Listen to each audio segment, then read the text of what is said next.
Gospod ga je kasnije prizvao na služenje u arhijerejskom činu i on je postao i osnovatelj i prvi arhijepiskop Srpske crkve.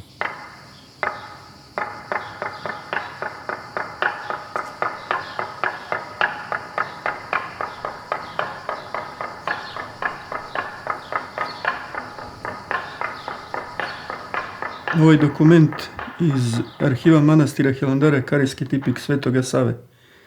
U Kareji, administrativnom centru Svete Gore, nalazi se jedno mesto koje se zove Isposnica Svetoga Save. Svojevremeno je Sveti Sava gore provodio vreme, molio se Bogu i u svoje vreme napravio ovaj ustav.